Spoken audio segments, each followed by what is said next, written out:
Today on the show, I welcome the creators behind Promethium Books. Welcome to DiceGeeks.com Tabletop RPG Show. Level up your RPG campaigns by filling yourself with stories and knowledge. Explore topics from archaeology to film history to writing to literature and much, much more. This is DiceGeeks.com Tabletop RPG Show. Welcome to the show. My name is Matt, and I am your host. This is the podcast where we learn how to become better game masters and role players by filling ourselves with stories and knowledge. Okay, guys, before we jump into today's episode, really quickly, if you could just like, rate, review, or subscribe to the podcast in your favorite podcast player, that would be amazing because those things help the show immensely. The more ratings, the more reviews, the more subscribers I get, allow more new people to discover the show. And that's really what I would like, because I think that tabletop role-playing games are the greatest hobby in the world, and I want as many people as possible to experience them. Now, if you don't know who I am by now, my name is Matt, as I mentioned in my little shouty kind of intro like I do every episode. But my name is Matt. I write the Books of Random Tables. These are books that help game masters and dungeon masters cut down their prep time and have more fun at the table. You can find them at DiceGeeks.com. You can find them at Amazon.com and on DriveThruRPG.com. Just search for Dice Geeks, all one word, or the Book of Random Tables. You will find them. I also have books with dungeon maps and some flavor text, so you can just grab a map and just have a dungeon within like 5 minutes or even on the fly during a session. Because life is busy and sometimes prepping for a session just does not happen. So I help you cut down your prep time so you can enjoy the game along with your players. All right, now guys, here is today's interview. It is my pleasure to welcome two guests to the podcast today. Ash Kain is the creative director, and Brandon Miller is the project manager for Promethium Books. Hey, guys, welcome to the show. Hey, thanks, Matt. Hey. Yeah, absolutely. It's my pleasure. Why don't we start with you, Ash? How were you first introduced to tabletop role-playing games? Oh, boy. It had to be 1989, I think was the year. And my older brother came home with this orange box. And he told me that it was a game and we were going to play. And my nascent, 8-year-old self was very, very excited about this because, we lived in Montana and there was nothing much to do. And I remember the first character that I made was a human fighter, and he had two swords, and one of them was silver plated, and he used that for undead. And that was my first character, my first introduction to role playing, and I was just absolutely hooked. I became just preoccupied with the adventures of this character and the later characters that I made. And it actually got me into almost everything else in my life afterwards. I started drawing because I wanted to capture, what I was seeing in my mind's eye. And, I started writing because I wanted to tell their stories. So yeah, that was the first for me. How about you, Brandon? Well, for me, it was probably 98 or 99. I was at Scout Camp and someone brought the second edition Monster Manual. And I spent 3 days just poring over that book. Yeah, I played for a little bit with them, and then I started DMing as soon as third edition came out, and that's where I've been ever since. Okay, well, that's awesome. And Ash, thank goodness for older brothers, right? Because my older brother introduced me to D&D as well through some friends of his. It seems to be a common thread on the show when I introduce people. It's usually especially ones who discovered it in the 80s, their older brother or their older brother's friends discovered it. And then summer camps and scout camps, like Brandon said, is also another popular way people were introduced to Dungeons and Dragons. And so just to follow up a little bit, Ash, you said you started playing and then it just led you into kind of like everything else in your life. Was it just the creativity of the fascination of those stories that just kind of drew you in and wanted to make you write and draw and do all of this creative stuff? I mean, I think that's where it started. I think for most people, suddenly having a creative outlet when there really isn't one, right? Mm-hmm. Especially not one with structure and form. Mm-hmm. Having that suddenly like presented to you, I think it's life-changing. It can really, alter how you view, the world and your own imagination and, the ways to explore and expand it. But yeah, no, it was the social element of it. I've always been kind of a very shy person and I never really was very outgoing. And so, tabletop games were how I made most of my friend groups. They were how I introduced myself to new people. They were how I, expanded my social circle. And then at the same time, it made me realize that, stories, the stories that we tell and the things that we do with our imagination they are culture. They are art. They are, they're the reasons that people do most of the things that they do in their lives. And having the privilege to be able to create that and to contribute to that and not just be a consumer of it, I think it was really powerful. Yeah, absolutely. And I feel similar things happen to me as well. That once I discovered Dungeons and Dragons, it was my friends kind of became who plays Dungeons and Dragons, right? If you play Dungeons and Dragons, you're probably my friend, right? And because I need some people to play with, and we need this group, and so that is really cool to hear. Now, Brandon, you said that you were introduced to it, and then you started running games. Like you just started running games like right off the bat. Yeah, I played one game as a player, and then that group never met again. So I wanted to keep playing. So I bought the books and I became the dungeon master for my friend group. It's amazing how many people you can track down, how people learned to play tabletop games from other people. Ash learned from an older brother. I taught friends and those friends have taught friends. And there's just this chain that you can track everyone down to that way. It's nice. Yeah, absolutely. I completely agree. And I had a similar experience as well. I played the first time with a group of friends, my older brother, his friend, and one of my older brother's friends, his brother. We played, and the next day I ran my first game. I ran my mom through a dungeon, right?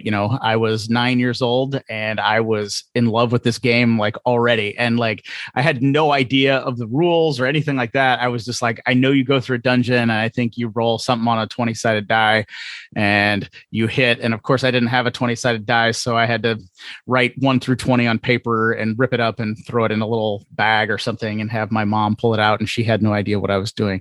But it was a lot of fun, and I then from there on, I think like you said, Brandon, I had to run the games because nobody else had heard of them, so I was going to run some of the games. So I was going to introduce my friends. I was going to run, I was going to do the game. I was going to introduce them to the game, and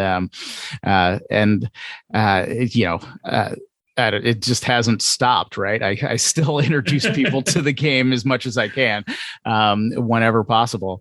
And so that's just really interesting. I'm thinking, Ash, did you just keep playing D&D, or did you branch out into other role-playing games as well? Oh no, I think I played D&D like 2 times with my brother and his friends. Okay. And, then they were like, "Oh, you're a kid. We don't want to play with you anymore." And I was fine with that because they were droll and they didn't understand the rules. So I became just obsessed with tabletop games. I remember the first time I figured out where you could get them was, and I lived in a pretty rural community at that point in time. So, getting to a city that had a bookstore that would have TTRPG books in it was, in and of itself, an adventure. But no, I branched out pretty quickly. I think the next one that I picked up was the Palladium System. I think it was the Palladium Fantasy, the first edition Palladium Fantasy. Oh. And then I think Paranoia, I think was the next one. And then White Wolf, the various like Vampire and Werewolf the Apocalypse and all them.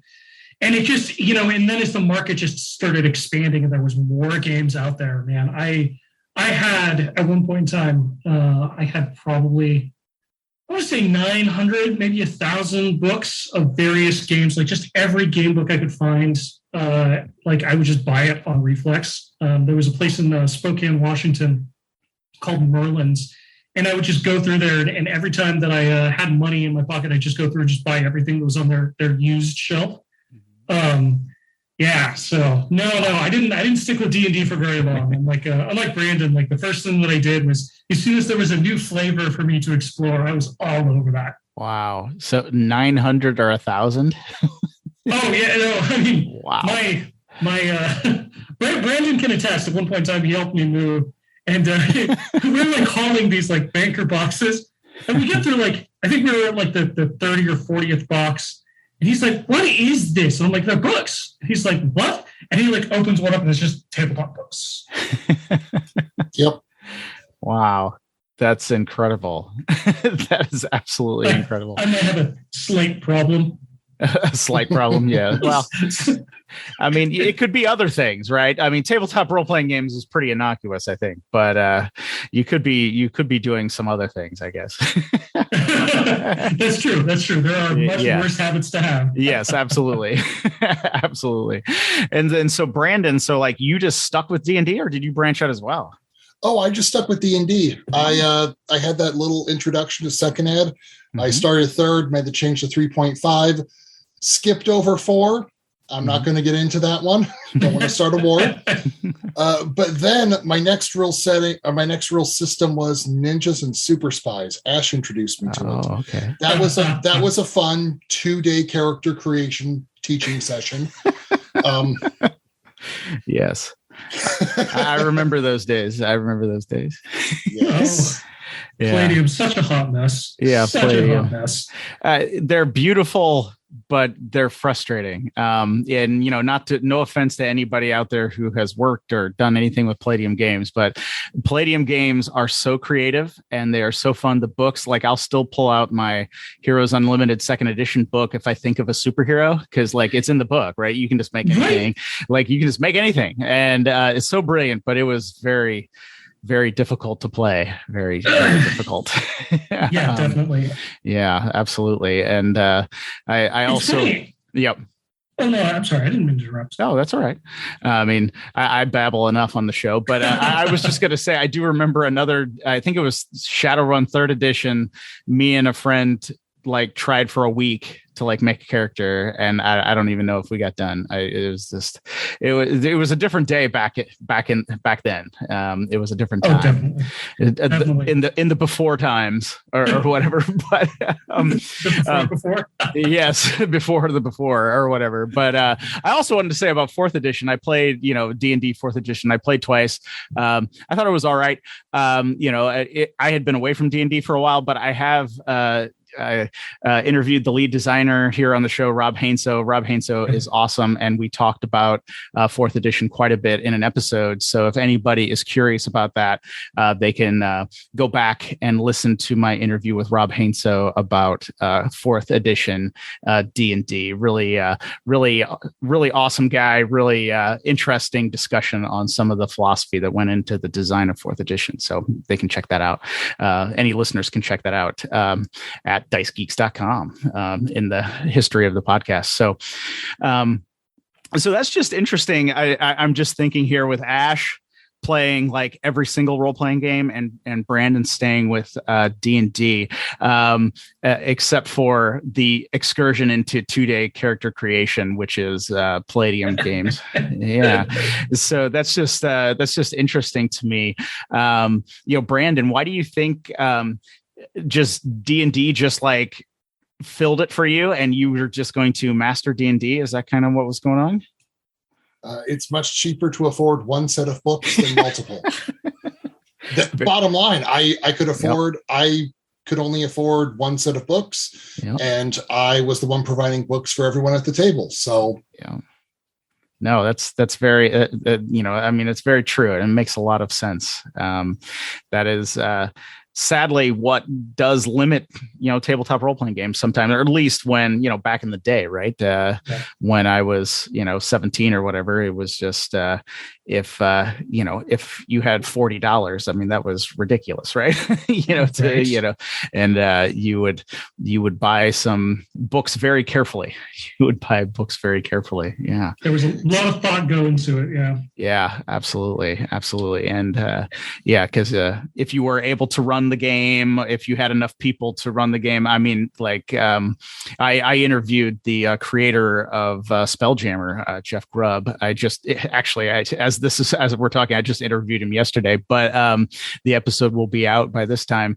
And it was just like, why didn't I get to play Spelljammer back in the day? It was just like some of the books were really expensive, and a buddy bought one, but we couldn't put together a group or anything like that. It was just awesome creative stuff, but it was just hard to kind of get a group together. And now, though, as I'm sure you guys can attest, right, we're in maybe a second golden age, and role-playing games are exploding.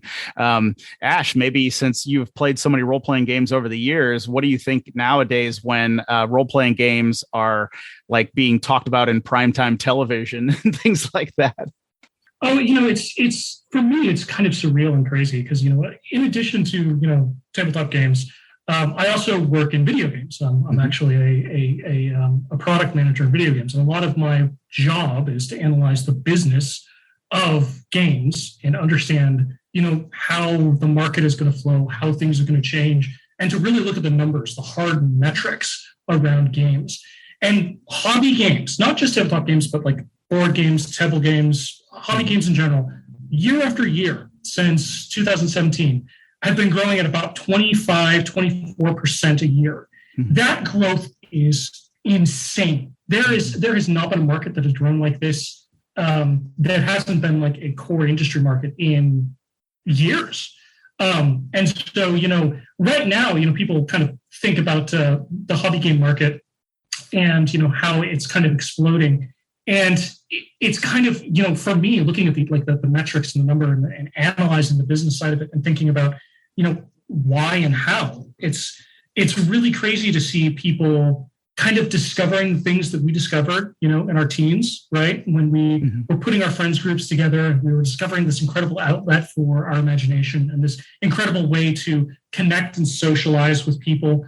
And watching all of these people in their 20s discovering this, right? Mm-hmm. And they were already a little bit nerdy. They were already a little bit geeky.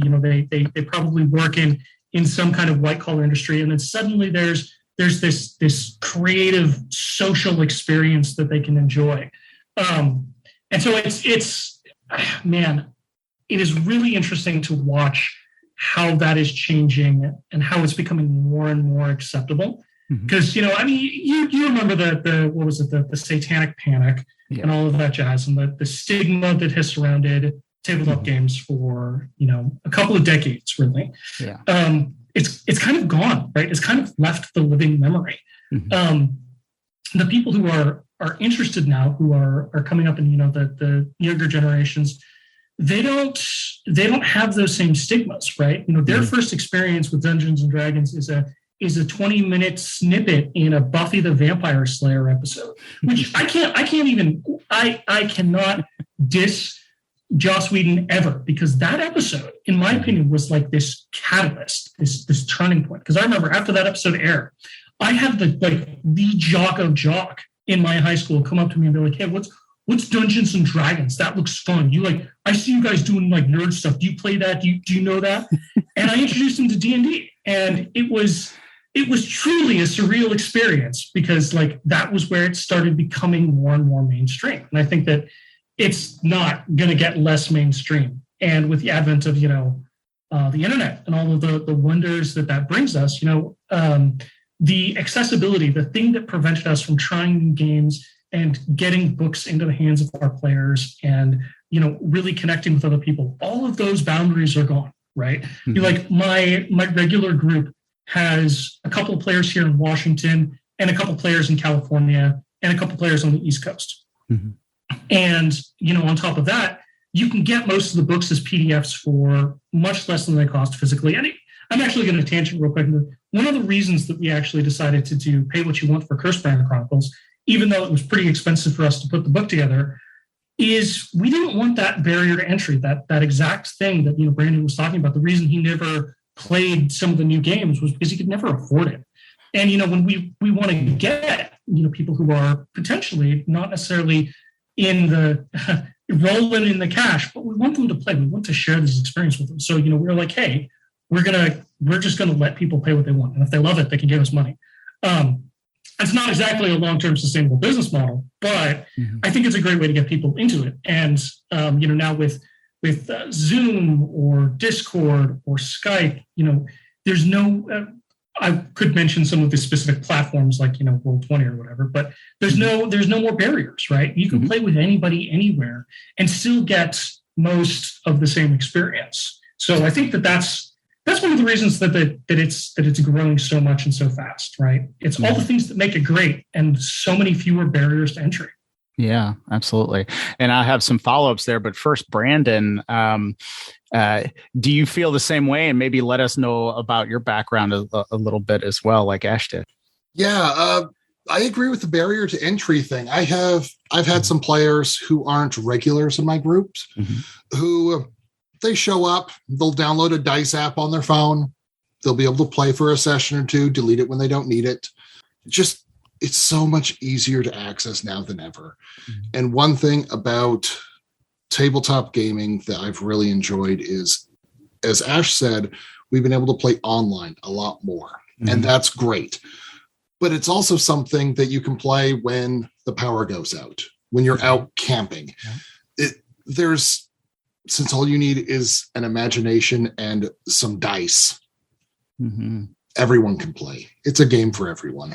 Yeah. Yeah, I absolutely agree. And just to follow up on some things that, Ash had said there, I certainly remember the days when people looked at role-playing games with kind of some suspicion and things. And then I think, it gets to the point, though, I remember, being a teenager and somebody, maybe mentioning that the games were evil or something. And, my mom was just like, well, what are they again? What do you do? And I was like, well, we just sit here, basically I'm reading, I'm doing math problems with a few friends, and we're not like out running around getting in trouble. And my mom was like, that sounds great. It was like, she was like, that's great. Yeah, you're here. I know what you're doing and you're not in trouble and you're reading and doing math problems. Oh, awesome.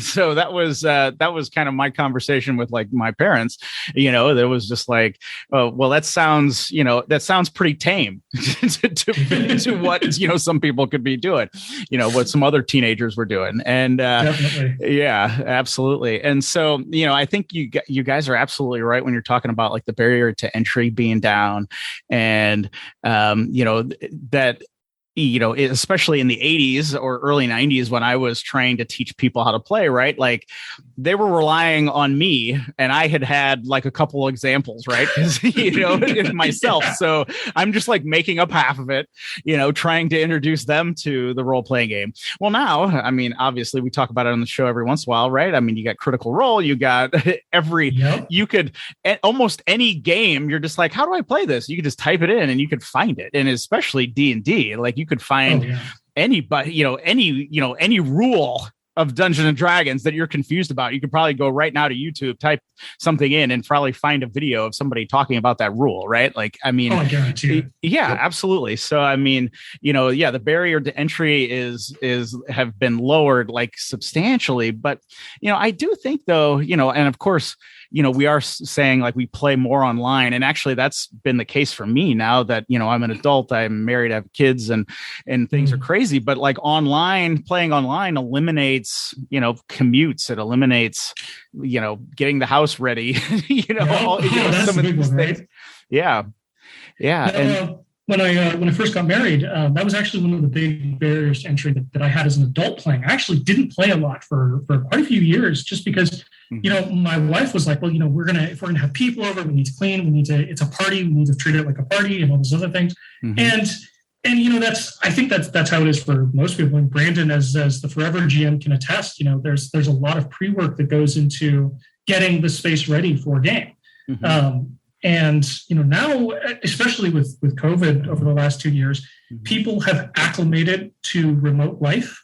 And so getting the games together now has just become so easy. It's just like, hey, we're going to play at this time. Can you make it? Can you not make it? All right, accept the invite on your calendar, right? And we'll see you all on Roll20 or whatever. And so it's kind of it's kind of fascinating to see that the other side of that is also that I think that the changes that have happened in the world have kind of primed the tabletop games as an industry to evolve, to grow, to get much bigger and much faster. I think we're actually going to see it get even more popular and even more mainstream in the very near future. Yeah, I agree.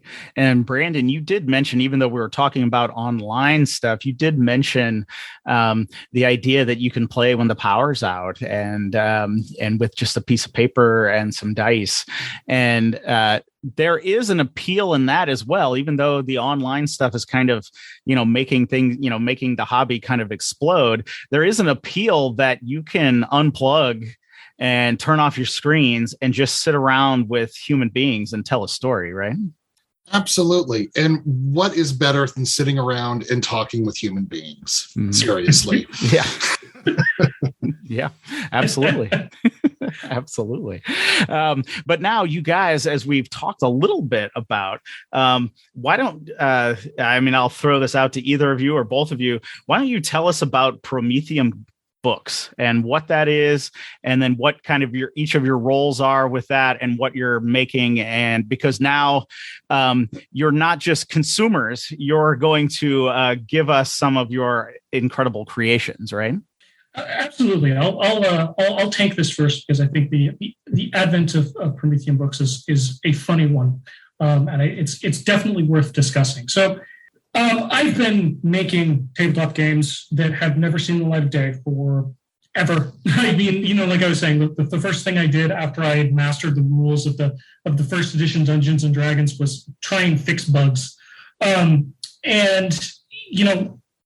that led me to basically every time there was a fandom or a thing that I loved, I tried to make a tabletop game for it. I tried to build out a way to play that to capture that mood and that feeling.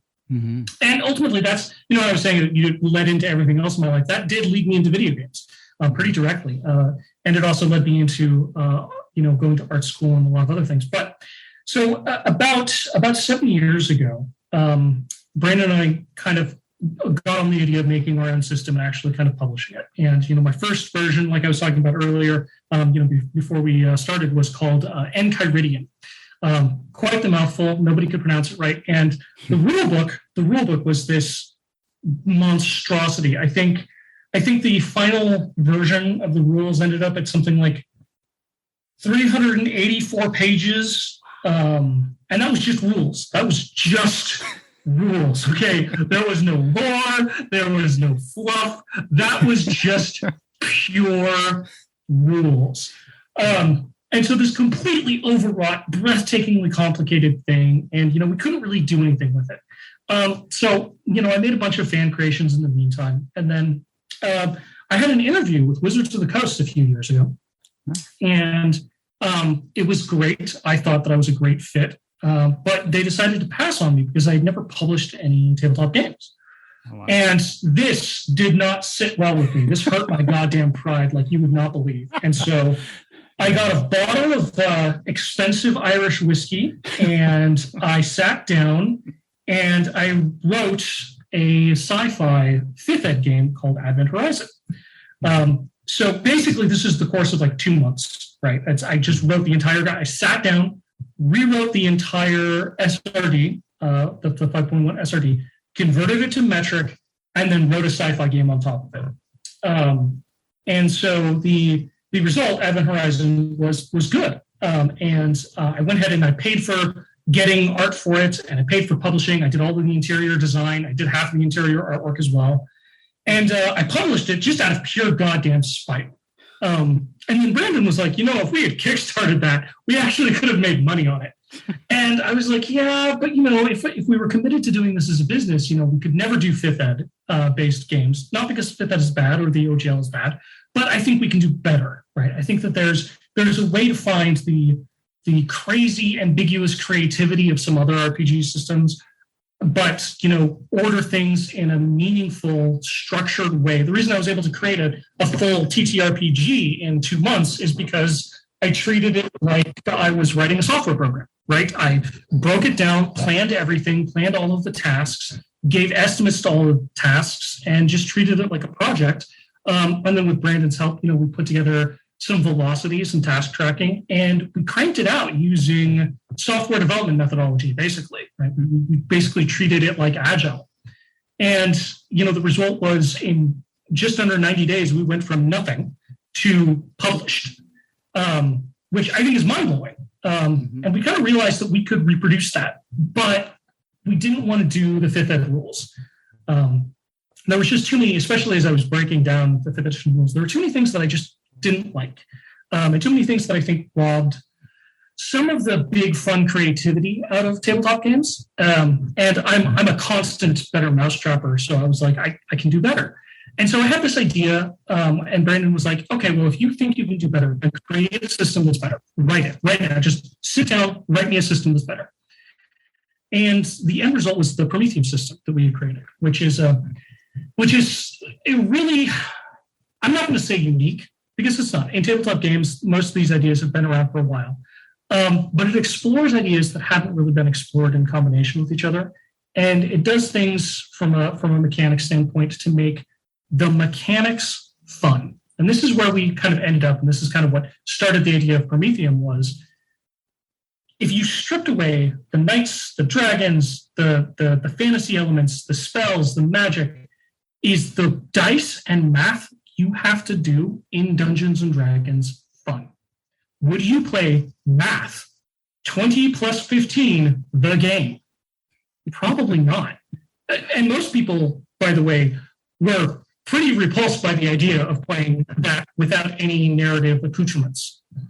So I was like, okay, well, I'm gonna stretch my game design experience here. Let's find mechanics that are fun. What is fun about the mechanics? Can we make mechanics themselves an integrated fun part of the experience?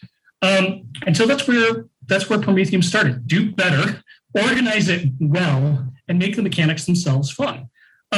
So we ended up with the Prometheum System, which I think is exactly that. Like you get fistfuls of dice, you add fun numbers together, you do fun things with the numbers. You don't have to be good at math to really enjoy the experience, because it's not like the Dream Pod 9 system where you have to do complicated algebra every time you roll your dice. You basically are just doing comparisons. It's all number comparison, not big multiplications, divisions. But it's done in a way that feels fun and empowering, which is strange to say about just math on a sheet. But at the same time, the experience is visceral, right? There is something really rewarding about knowing you are doing a thing and you get to throw like 10 D10 at it, and all of those D10 count. And that's something that's really fun. And so people really like that part of it. We ended up having our playtests include how old was she, Brandon? 10? Ish, yes. Ish. She was like 10. A, she picked up the rules faster than everybody else. And B, like, she got mad in combat because she's like, no, I want to keep doing that. That's fun. Because she was really enjoying like the experience of it.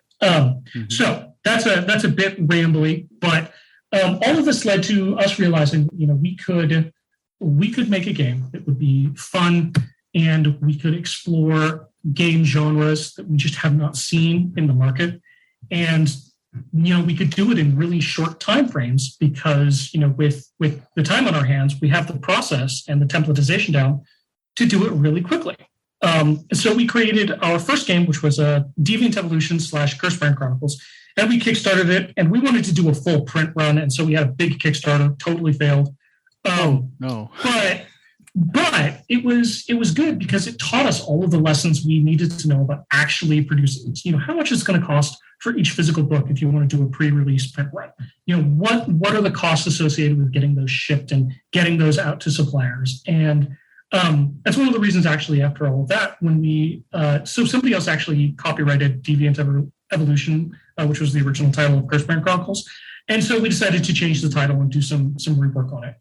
But when we were doing that, we realized the barrier to entry thing was real, and we wanted people to see the system and play it and see how much fun it is, and have a chance to play in a world that's not your standard tabletop game world, something that is really, really different. And so we decided to make Curse Brandon Chronicles free for that. And that kind of all was the birth and advent of Promethium Books. Pretty long, I'm sorry. No, that's all right. And I definitely want to follow up on a couple things and ask you some more detailed questions about the system. But first, Brandon, do you have anything to add to the creation of Promethium Books? Ash covered the vast majority of it, but to reiterate something he already said, we wanted to replicate what was fun. What is fun while playing tabletop RPGs? Rolling dice is one of them. Mm-hmm. Every, caster, every wizard who's had to roll a 10d6 fireball, it feels good. When you're a dungeon master and you pull out some absurdly powerful dragon and you grab all the dice available to you, even though it's not enough, and you just roll all of them, and it feels good. And it's very satisfying to make core mechanics around what we enjoyed, and things like the techniques we have in our system. It allows players to perform specific actions that have specific consequences. Trying to think of a good one. The simplest one, for example, in Curse Brandon Chronicles, we have this technique school called Dead Man's Virtue. It's the scoundrel class gets access to it. It's about winning a fight at any cost. And there's a technique called low blow. You can kick someone in their vital spots. Mm-hmm. Yes, I'm cringing already.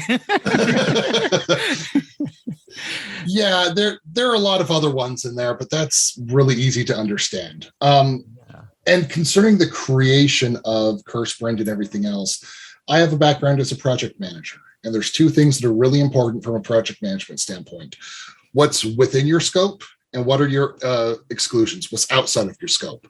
And so I've really helped Ash narrow down what we want to put in and what we are going to purposefully exclude to not have the books get too big. 380 pages, type 9 font, 8.5 by 11 with half-inch borders. Like, if you were to put it into manuscript, the original Enchiridion system was like 785 pages. Like, it was absolutely ridiculous. And Curse Brand is what, 202, give or take? Yeah, with art. Curse Brand's nice and light. Mm-hmm. Yeah. Well, I mean, I think, there's kind of coming out of the 80s and 90s, right? I mean, games were complex, yep. Right? And like, even when I, years ago, when I was a teenager and that in early 20s, I thought, I'll make a game system. Well, it was like you were trying to do everything. You were trying to imagine almost any situation and try to put a number on, well, what if somebody falls off a building? I'll need all this stuff. And you're just like, actually, if somebody falls off a building and it's over like 2 stories, they're probably dead. Right. I think a game master and players could figure that one out, but I couldn't, right? We needed to know the exact damage that would do or something. So that is a big book though. That is a big accomplishment though to do something like that. It really helped us inform like what matters in a system. Sure. Especially after rewriting the OGL, the 5.0 OGL, and just having to comb through line by line, right? Because to use that stuff to make Advent, I couldn't rewrite it. Like I couldn't just copy and paste the OGL and stick it in there. Mm-hmm. I had to each thing had to be my own words. But that meant that I had to go through it line by line and understand it deeply and nuancedly. And one of the things that I will give the designers of 5th edition is there was a certain simplicity to it, right? They glossed over a lot of things in order to make it streamlined. And that was a very valuable lesson, I think, for me working and writing a TTRPG system was what matters is generalities until specifics become important. And specific is always more important than general. Mm-hmm. And that's, it's a hard lesson to learn. Because like you said, back in the 80s, speaking of complicated systems, the DreamPod 9 system, no joke, you gotta do algebra when you roll the dice. And that's not bad, but it was complicated and it was definitely alienating for people. Yeah. Yeah, absolutely. I think there's it kind of went infamous, but there was a game called Aftermath. That you can find online a picture of the action flow, which to make like one attack, you have like a flow chart that is like a spread, like a, 2 pages in a book, like spread, to just follow this flow chart to see if you can like punch somebody or whatever. And you're just like, that's pretty intense. That was a pretty intense, pretty serious right there. But as we were getting kind of specific, you mentioned some, rolling dice. I think that's one thing that kind of gets me about some of the more lighter systems. While they're fun and you can teach people, it's just like, I want to have my hands full of dice, and it might be a psychological problem, but as my wife mentions, like, we don't have room for more dice, and I'm just like, There's always like room for more dice. Yeah, I know. I was like, I think I need some more dice, and she's like, you have like 300. Do you need more? And I'm like, yeah. I think I need more dice, and but there is a little bit of charm, like you were saying, in asking your players for all of their 8-sideds or something, and they're like, oh no, how much damage does this thing do? And you can like scare them out of their wits doing that. But so you were mentioning like dice, like rolling dice. So what does your system use? And maybe give us a few examples of some of the mechanics. Oh, absolutely. I will. I would love to, and I'll let Brandon add some flesh and detail to this. But at the core of it, we do use a 20-sided dice as your base action dice. And this is actually not because, not for any mechanical reason other than everybody has a D20 and they're used to using it when they do something. Mm-hmm. But no bonuses in the Prometheum system are flat numbers. You never add +1 or +2 or +3 anything. You always add more dice. And so you start by adding heroic dice, which are D10s. So your basic attack roll for, let's say, a capable fighter is going to be 1d20 plus 2d10. And I tell you, that is a very different experience being a first level character and taking your +1 ranks and your d20 and rolling 3 dice and getting like a 30 something, So that's how all contests are done. Basically, your action dice plus your bonus dice. And then everything you get changes either the number of bonus dice or the rank of your bonus dice. So when you get a challenge, your bonus dice go down a rank. So they become D8s. And then when you get a charge, your dice go up a rank and they become D12s. And you can stack challenges and charges so that you can get up to potentially rolling 1d20 plus 5 more d20. You might be absolutely hosed and you're rolling your D20 plus like 3D4. Mm-hmm. And so in that way, the curve has this really high delta in it. And there will be these moments where you're like absolutely sure something is impossible, but you roll. And then this is where it gets great. We have this concept called burst. When you roll a 10 or max value on a bonus dice, just bonus dice, you roll an additional bonus dice and add it on. Very similar to how games like the old L5R 3rd edition, 2nd through 3rd edition did it.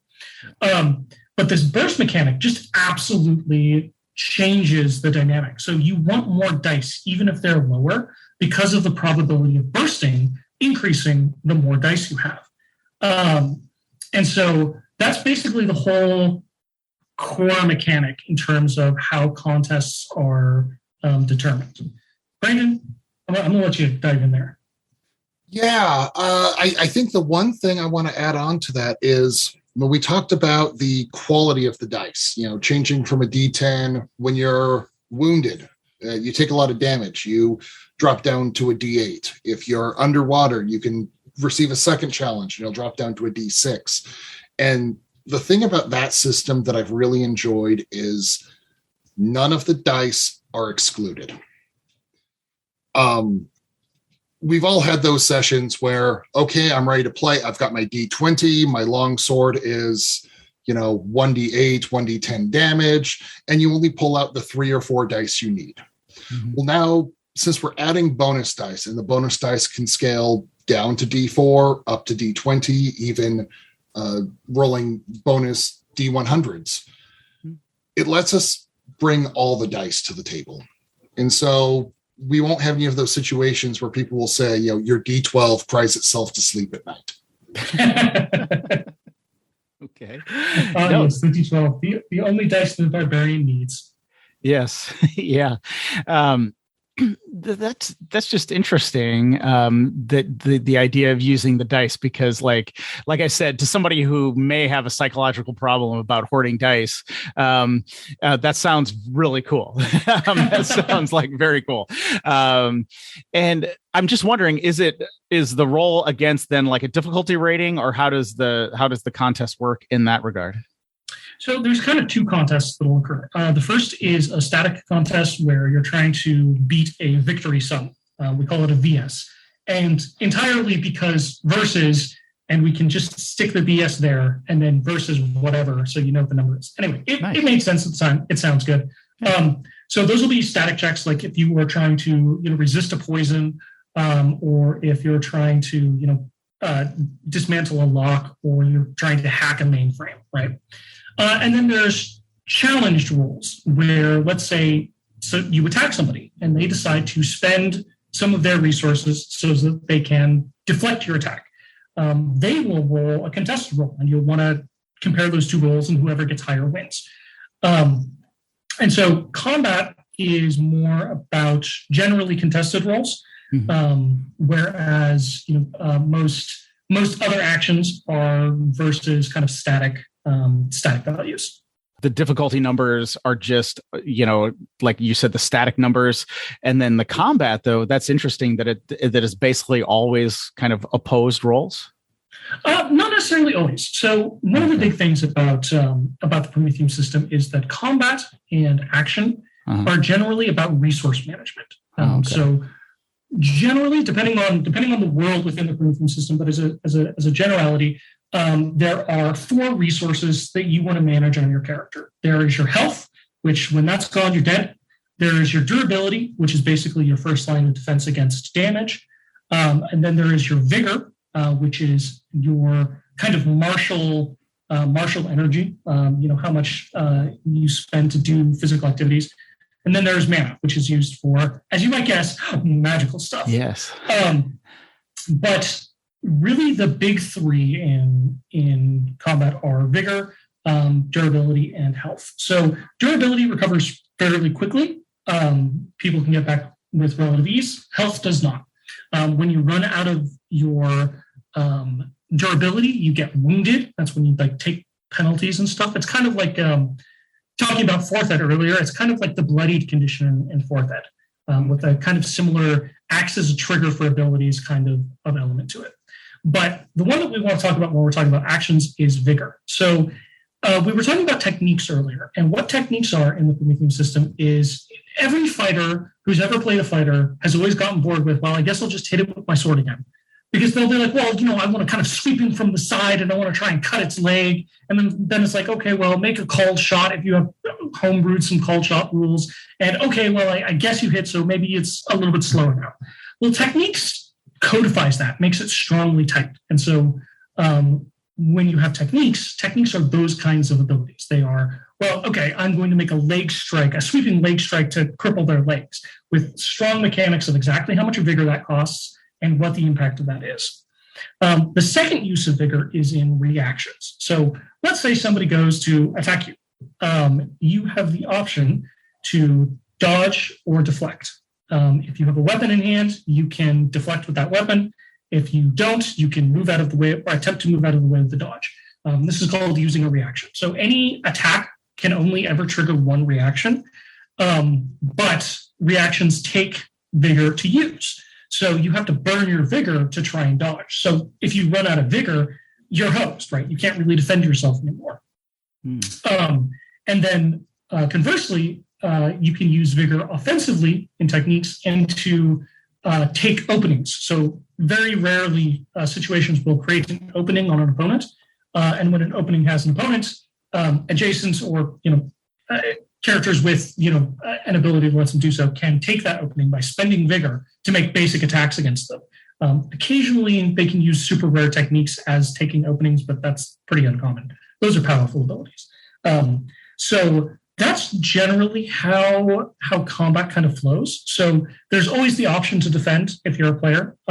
Most monsters don't have this option. Only monsters that are on par with people. So humanoid enemies, obviously humans, intelligent goblins, orcs, whatever, they can use vigor, use reactions, things like that. But beasts, things without intelligence, they don't get reactions to kind of make the GM's life easy. So, combat with 15 dire wolves isn't degraded into their dodge roll inferno loop of dodginess.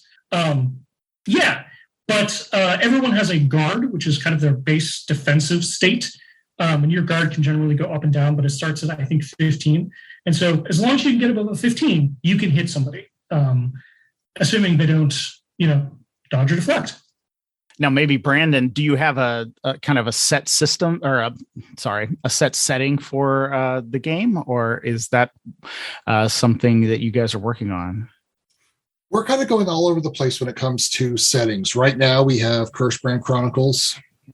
We are working on a fantasy setting called Epic Age. And as the creative lead, I'm going to let Ash talk about those if you'd like to. Okay. Oh, absolutely. So with Promethium, the system, I talk about it. I get a little nerdy about it because it's fun and I love the mechanics of it, and the mechanics are super engaging. Mm-hmm. But we do have a bunch of settings that we're working on. So there's Cursebrand Chronicles, which is out now. You can get it on Drive-Thru-RPG.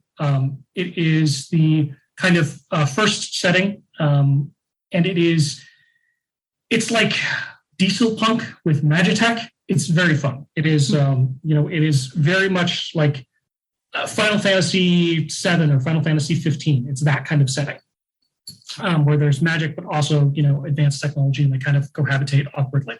Mm-hmm. Then we are working on Epic Age, which is definitely, I don't know what the word for it is. The Witcher is super popular, and to be perfectly honest, The Witcher did inspire some thoughts about the mood and feeling for the setting, along with some other kind of low fantasy, mid to low fantasy settings. Mm-hmm. But it is basically our take on fantasy with a healthy dose of realism. So it's much more, okay, magic exists. It's an energy source. How would that affect the development of a medieval culture? They're going to treat it. They're not scientific. They're not going to treat it like science. They're going to treat it like religion. How does that impact the development of languages? And, how does that change migration? So that's kind of what Epic Age is about. It's about, the kind of down-to-earth repercussions of fantasy in a fantasy setting. So it's very fun. And then we've got another one that we're working on called Isikai Paradox, which is based on manga, well, more correctly, manhwa, like the Korean webtoon mangas. And then Brandon is taking up the lead on another one that we've got working on called Behemoth, which is, as you might guess by the name, all about giant monsters. I'll let him talk about more about that if he wants. But the idea behind the system was we kind of wanted to pull speaking of Palladium again, we kind of wanted to pull a multiverse like Palladium does, and just have a lot of different genres and a lot of different settings that could explore the mechanics and that could make us make new mechanics for those settings. Oh, very interesting. And Brandon, did you want to tell us about Behemoth a little bit? I don't have very much to cover with Behemoth, sure. But all I can really say there is that other systems have tried to implement giant monster battles into an existing system. We mm-hmm. want to focus on giant monster battles from the ground up. Mm-hmm. So things like what happens when monsters, they're the size of buildings, just make a movement action. That can damage things in real life. So we want to codify those things and make it very clear what can be done there. But Behemoth is still right now in a very developmental stage, so I don't have much to add at this time. No problem. Well, guys, I could probably ask you like a million more questions, but I already had you on here forever. So why don't you just remind us again, kind of remind the listeners, what's your company? Where can people find you? Where can people learn more about you and your games? Absolutely. So thank you so much for having us, Matt. My name is Ash Kain. You can find us at www.promethiumbooks.com. On there, you can also find our SRD, which is just the core mechanics for the system, so that you can see all the rules, anything you want for free without any of the fluff associated with it. You can also get Cursed Brand Chronicles on Drive-Thru RPG. Right now, it's pay what you want. So if you love it, throw us a couple bucks. Otherwise, download it, enjoy it, play with your friends. We're also on Twitter. I have no idea what our Twitter handle is. Brandon, what's our Twitter handle? Promethium Books. Oh, that's pretty straightforward. Yeah. Yeah. Okay. And I will be sure to put links to your website and to your games on Drive-Thru RPG. I'll put those links in the show notes for this episode at dicegeeks.com. So anybody right now who is listening can head over there and you will find the links so you can check out Promethium Books and some of their products that they have out. Well, Brandon, Ash, it was a pleasure to have you on the show today. Thank you so much. Thank you so much, Matt. All right, there you have it, guys. I really hope you enjoyed my interview with Ash and Brandon today. As I mentioned in the episode, I have included links to Promethium Books in the show notes for this episode at dicegeeks.com. So you can head over there. You can check out their RPG system and some of their other books and that. Highly recommended that you do so. So again, just head over to dicegeeks.com. Look in the show notes for this episode, and you will find those links. Check them out. Also, guys, if you want some free stuff, you can head over to dicegeeks.com/free. You'll get 10 free dungeon maps, a new character background for 5e, and some other little tidbits to help you as you are running some games.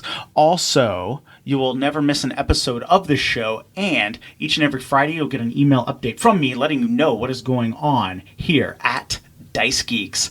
All right, guys, it is a privilege to come to you each and every Wednesday with some awesome interview to talk about role-playing games. My goodness, this is like a dream come true. I get to talk about role-playing games all the time, and I love it so much, and I hope you enjoy the show. So until next Wednesday, keep gaming!